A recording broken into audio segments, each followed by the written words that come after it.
In this video, I'm going to walk you through step by step on how you're able to stream directly to YouTube, as well as providing you with the best settings for you to achieve a smooth 1080p or even a 1440p 60 FPS stream using OBS Studio. So jumping straight into the video, the very first thing you want to do is open up OBS Studio. And in case if you don't already have this downloaded, I'm going to make sure to have a link to the installer down in the description below so that we guys can go ahead and follow along. And so once you have OBS opened up, you're going to go over to your settings. This window is going to pop up right here. And you are then going to go over to the videos tab. This is where we're going to set up our base canvas as well as our output scaled resolution. Now for your base canvas, you're going to set this to your monitor's resolution. So if you have a 1080p monitor, then you're going to leave this at 1920 by 1080. But if you have a 1440p monitor, then you're going to set this to 2560 by 1440.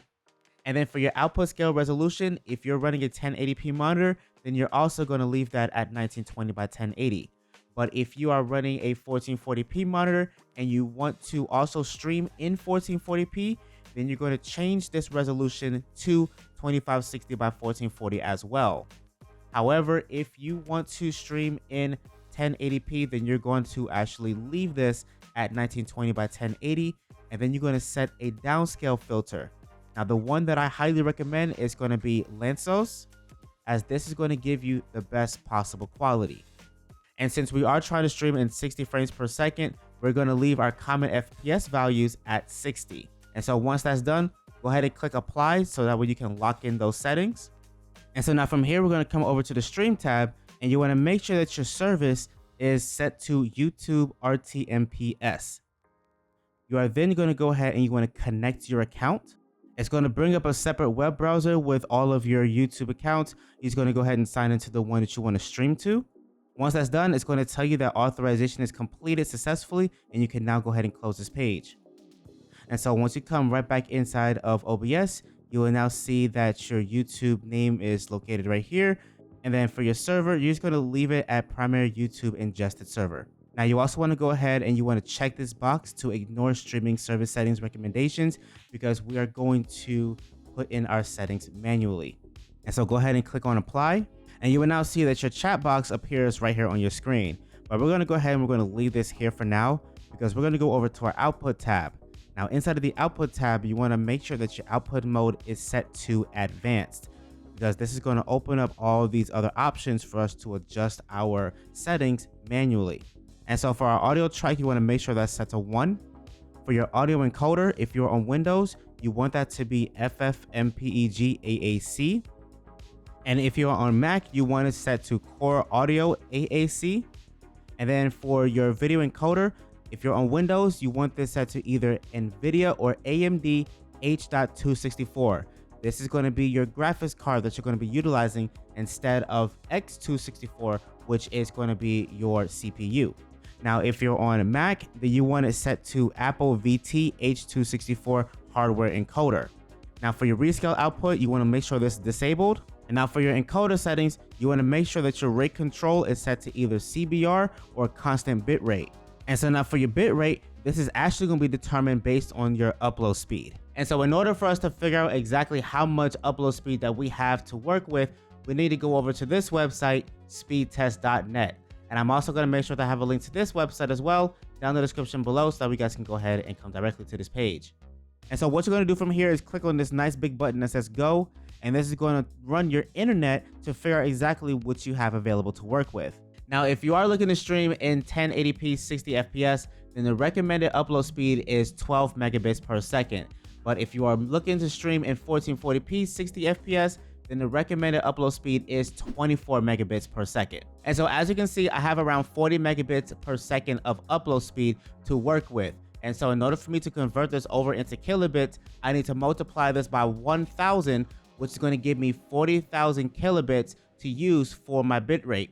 Now, the rule of thumb is that you only want to utilize 80% of your total bitrate for live streaming. And so if I multiply this by 0.8, I should be left with around 32,000 kilobits to utilize for streaming maximum. And so since I'm going to be streaming in 1080p 60 FPS, I'm just going to go ahead and utilize 12,000 kilobits for my bitrate, so that way I can utilize the rest for anything else that's going on in my streaming software. Now, of course, if you're going to be streaming in 1440p 60 FPS, then you just want to go ahead and do 24,000. And so for my keyframe interval, I'm going to go ahead and leave this at 2 seconds. For my preset, I'm going to set it at P5 slow, good quality. This is like a really good middle ground for most PCs. But if you are on like a higher end PC, then you can go with like P6 or P7 to get the best possible quality. Now for your tuning, you want to go with high quality. For your multipass mode, you're going to go with 2 passes quarter resolution. For your profile, you're going to set this to high. And now for your look ahead, you can actually go ahead and turn this off. But for your adaptive quantization, you're going to go ahead and turn this on. For B-frames, you're going to leave it at 2. And then you're going to go ahead and click apply and OK. And so now once you hit OK, you should now see under your control panel that you now have a new option which says manage broadcast.